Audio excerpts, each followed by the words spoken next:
Salut, bienvenue dans cette nouvelle vidéo et bienvenue en Bolivie. Ça y est, Salta, l'Argentine, c'est terminé. Là, les choses sérieuses commencent réellement.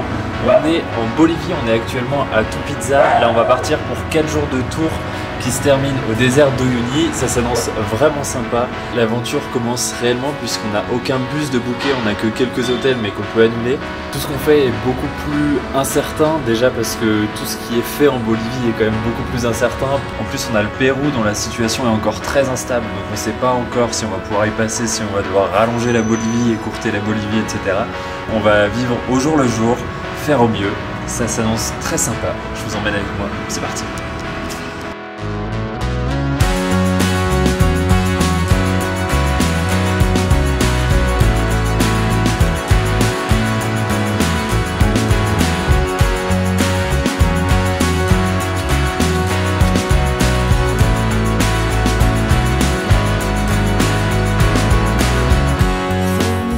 Jour 1. Ça y est, on s'enfonce dans le désert du sud de la Bolivie pour 4 jours.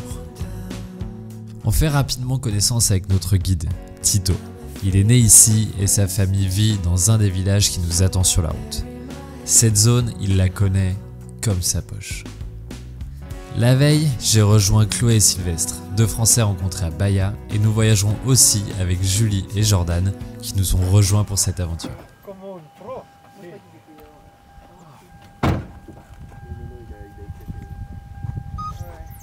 Deuxième stop dans le désert, on doit s'arrêter puisque la piste n'est pas large, la voiture devant nous doit changer un pneu. Donc notre chauffeur il va aider la voiture de devant à changer le pneu tant que de toute façon eux n'ont pas bougé, nous on peut pas bouger. Donc on attend. Vraiment on est chez personnel, je suis sûr.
Il est 7h30, ça y est, on repart, on en est à plus de 4000 mètres.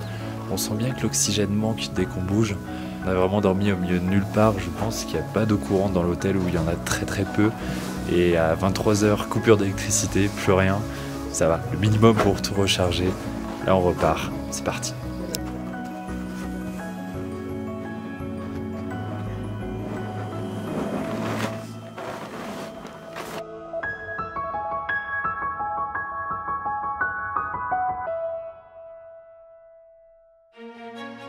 Jour 2. Tito nous rappelle le programme pour ce dernier jour de l'année. Nous partirons en longeant la cordillère des Andes pour la traversée de la réserve nationale de faune indienne. Cette réserve abrite de nombreuses espèces qui vivent à l'état sauvage dans ces lagunes. Qui dit réserve naturelle dit que le drone restera cloué au sol. Mais Tito me promet que demain, je vais largement me rattraper. Et je sais que je peux lui faire confiance.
veux faire une photo?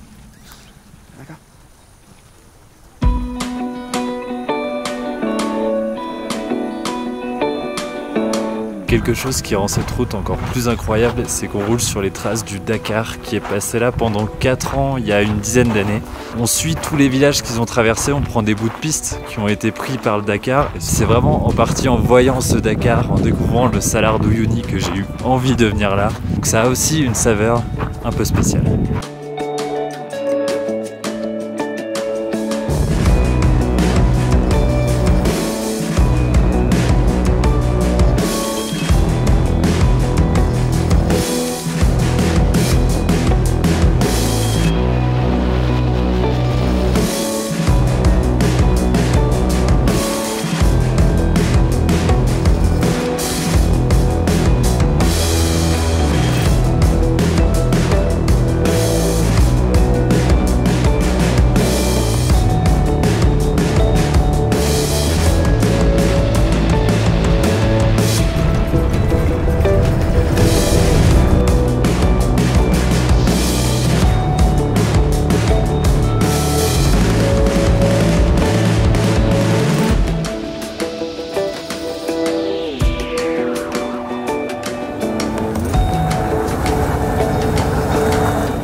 C'est dans l'immensité de ce désert, face à ces multiples lagunes, avec Tito, notre guide, Sylvestre, Chloé, Julie et Jordan, sans réseau, loin du monde, que nous avons terminé l'année 2022.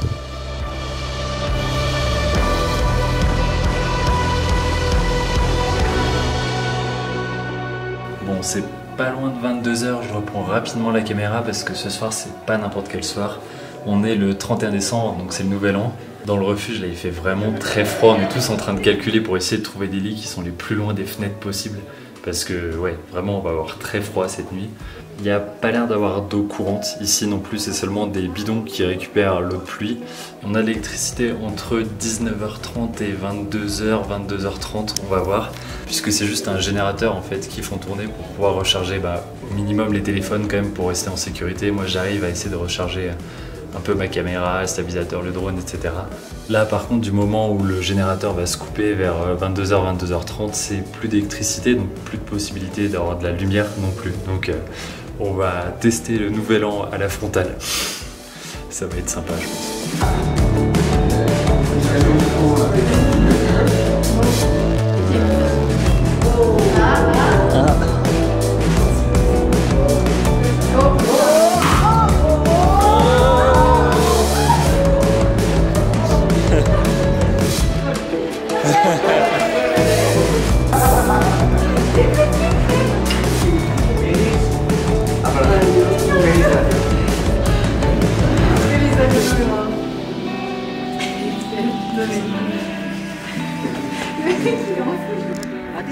Sí, estoy acá.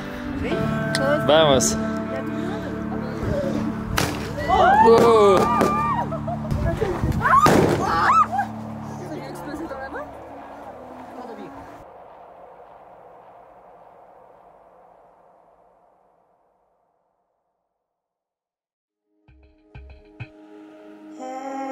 Aujourd'hui, c'est dunes et désert de sel.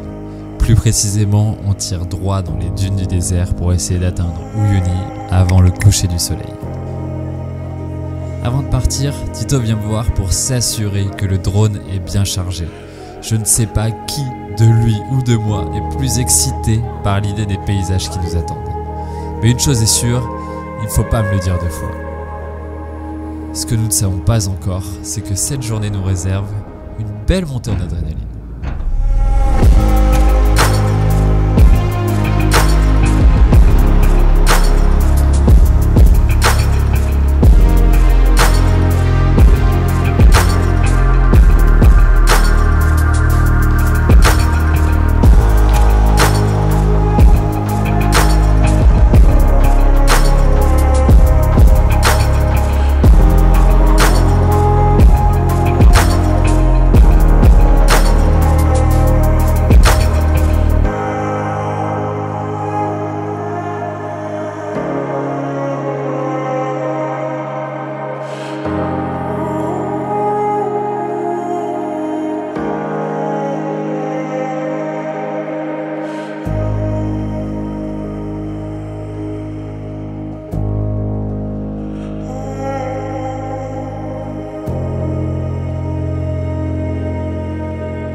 Mais alors que nos 6 aventuriers voyageaient tranquillement dans ce désert bolivien, tout ne s'est pas passé comme prévu. Alors qu'ils profitaient des nombreux kilomètres avant d'arriver à Uyuni pour dormir un peu, nos 6 compères ont été brutalement réveillés par un énorme bruit. Dans un des nombreux lacets de la piste 701, ils se sont retrouvés face à 2 cow-boys roulant à toute allure au milieu de la piste qui, après avoir sauvagement arraché le côté gauche de leur belle carriole à moteur, ont rapidement pris la fuite. Mais l'histoire ne s'arrête pas là, car nos 2 amis cow-boys, dont un était visiblement bien pris de boisson, sont très vite revenus se mettre en travers du chemin de nos 6 amis. Alors, je dois avouer que ça, au milieu du désert, c'est pas rassurant, vraiment. Des gens s'y attendaient pas, ils peuvent être armés, ils peuvent... Doucement la voix, j'ai pas fini. Nos 2 cow-boys descendent alors de leur carriole. Tito fait de même, et très vite, le ton monte. Alors, après que notre bon vieux nomade ait discrètement jeté un pull sur tout le matériel, nos acolytes descendent pour tenter de calmer le jeu. Nos 2 cow-boys se calment, mais ils veulent des sous, de la moula, la plata. Alors un arrangement est trouvé. Nous descendrons au village, régler tout cela en duel. Mais arrivé au village, Tito fonce, car d'après lui, ces cow-boys n'en sont pas.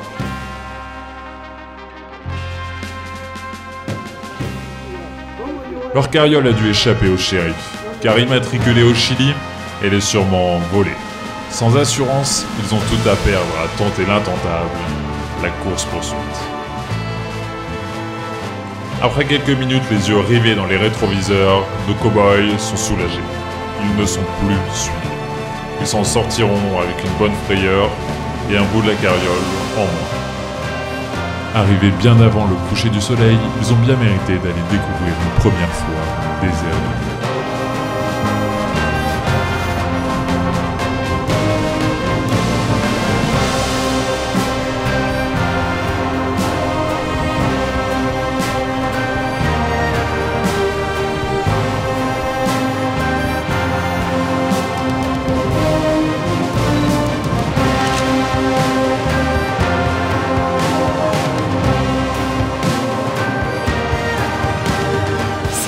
la dernière étape du tour. Là on est vraiment aux portes du désert d'Uyuni. Cette nuit on est dans un hôtel qui est totalement fait en sel, que ce soit les murs, le sol, le mobilier.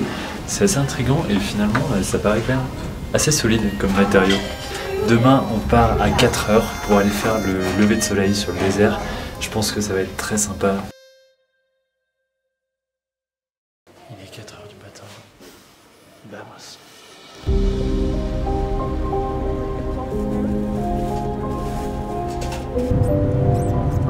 On roule plus d'1 heure de nuit, tout droit, dans le désert en direction de l'île aux cactus.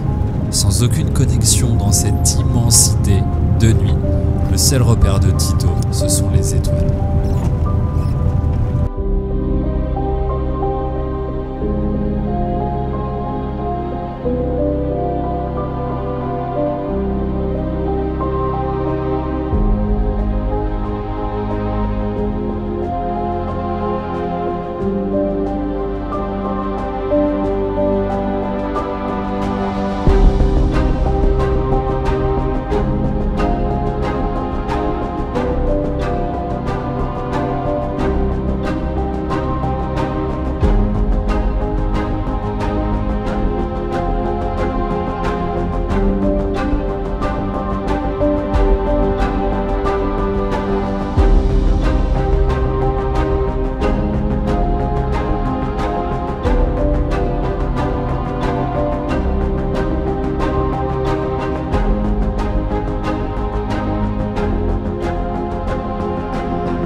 Et voilà, ainsi s'achèvent nos 4 jours sur les routes du Dakar. C'était incroyable, on a vu des paysages magnifiques. J'espère que la vidéo vous aura plu. Nous on se dit à bientôt pour une prochaine vidéo. C'était Nomade. Salut!